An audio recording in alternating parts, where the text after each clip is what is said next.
विश्व प्रसिद्ध तीर्थ नैमिषारण्य की पावन धरा पर स्थापित वेद व्यास धाम के संचालक और संस्थापक विश्व प्रसिद्ध कथा व्यास आचार्य अनिल शास्त्री जी से लखनऊ से प्रकाशित हिंदी दैनिक राष्ट्रीय प्रस्तावना एवं डिजिटल न्यूज चैनल से टीम ने लिया साक्षात्कार। राष्ट्रीय प्रस्तावना से संजय श्रीवास्तव ने आचार्य अनिल शास्त्री से महत्वपूर्ण बिंदुओं पर चर्चा की।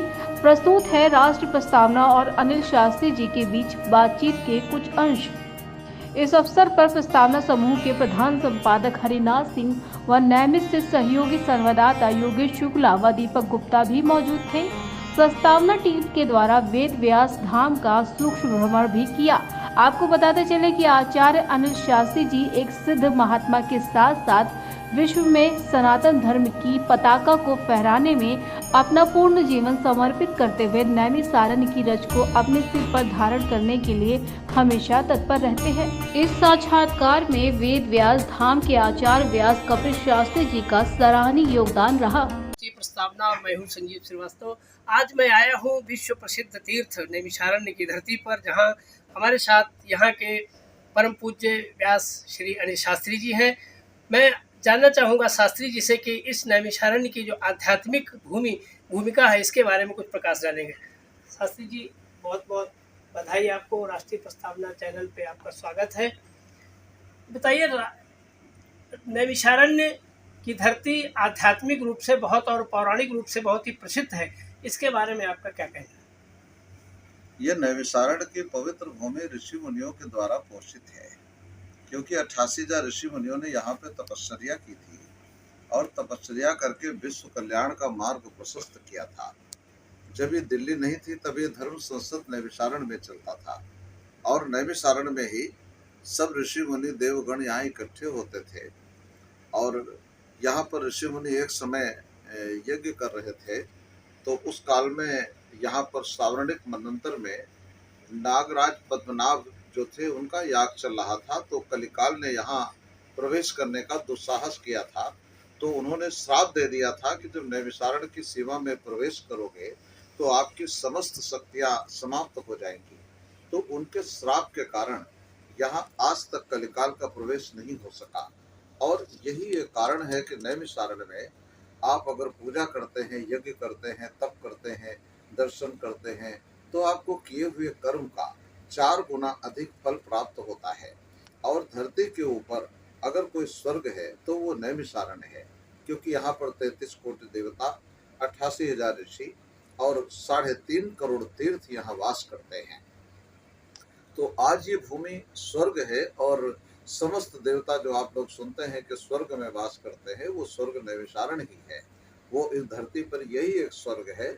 और इस स्वर्ग की स्थापना खुद ब्रह्मा विष्णु महेश ने सृष्टि के प्रारंभ में आज के 1,97,29,29,49,000 वर्षों पूर्व यहाँ पर किया था और यही वो भूखंड बना था। तो ऋषि मुनियों ने इसे अपनी तपस्या का केंद्र माना और यहाँ पर बड़े बड़े याग किए।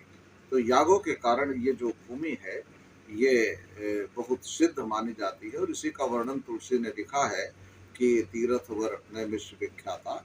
तो तीर्थों में श्रेष्ठ क्यों लिखा कि तीर्थ तो सब पवित्र होते हैं, लेकिन नैमिषारण्य को लिखा था कि अति पुनीत है ये भूमि, ये पवित्र से भी ज्यादा पवित्र है। तो जहाँ अति लगा दिया जाता है तो वहां पर सीमाएं समाप्त होती हैं, वाणी उसका वर्णन करने में असमर्थ हो जाती है। तो तुलसी ने अति लिख करके उसकी सीमा को सीमांकन नहीं किया और ये कहा कि आप जितना सोच सकते हो उससे ज्यादा ये पवित्र है। और यहाँ पर एक पग चलने से एक अश्वमेध यज्ञ का फल प्राप्त होता है। तो पूरे धरती पे ऐसी कोई जगह नहीं है।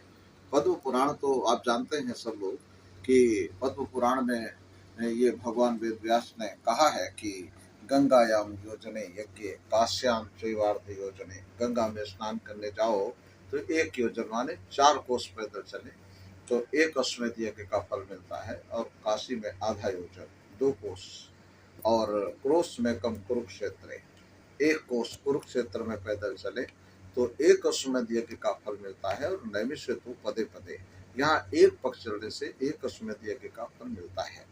इसलिए सारे विश्व में हमने नैमिषारण्य का वर्णन किया, नैमिषारण्य की विशेषता के विषय में बताया यहाँ ऋषियों मुनियों की तपस्या के जो केंद्र थे, जो ऋषियों ने यहाँ तप किया, उसका वर्णन किया। अब आप सब जानते हैं कि आज सब लोग ऐसे सवाल करते हैं कि ये साधु संत लोग, ये ऋषि मुनि, ये सब एयर कंडीशन में क्यों रहते हैं और ये इतने रईस से क्यों रहते हैं, ऐसा क्यों करते हैं। तो ये ऐसा है, ये भौतिकवाद है। जब परमात्मा ने संसार का निर्माण किया तो दो प्रकार के विज्ञान का निर्माण किया, एक आध्यात्मिक विज्ञान और एक भौतिक विज्ञान। तो आध्यात्मिक विज्ञान से ये जो भौतिक विज्ञान है, इससे आप घर का निर्माण कर सकते हैं और आध्यात्मिक विज्ञान से उसमें चरित्र का निर्माण कर सकते हैं। इसलिए चरित्र जो है वो राष्ट्र में महान होता है। तो जो ऋषि मुनि हैं चरित्र की रक्षा करते थे, ये ध्यान करते थे, योग करते थे, ये बहुत समय तक ध्यान में तल्लीन रहते थे।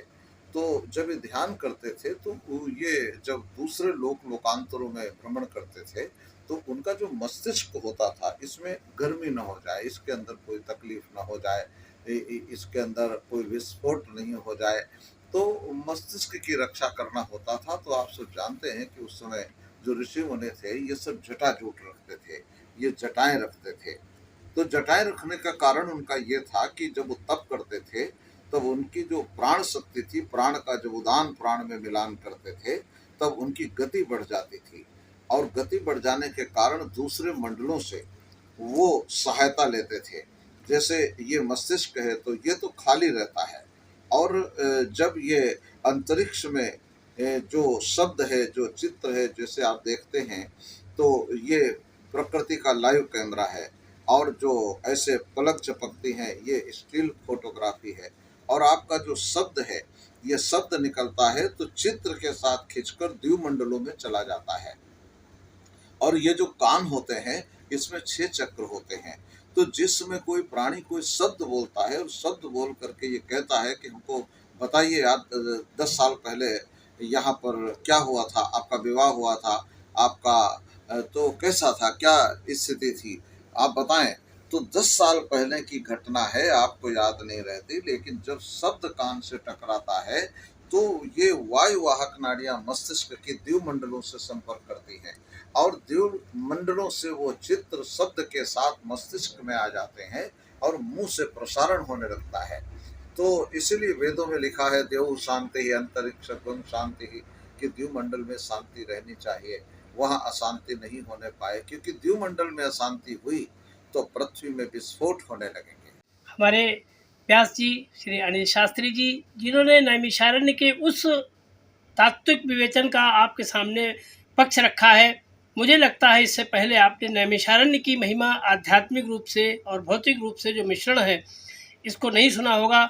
हम चलते हैं अब अपनी नगरी की ओर। महाराज जी बहुत बहुत धन्यवाद। राष्ट्रीय प्रस्तावना के दर्शकों के लिए कुछ कहना चाहेंगे?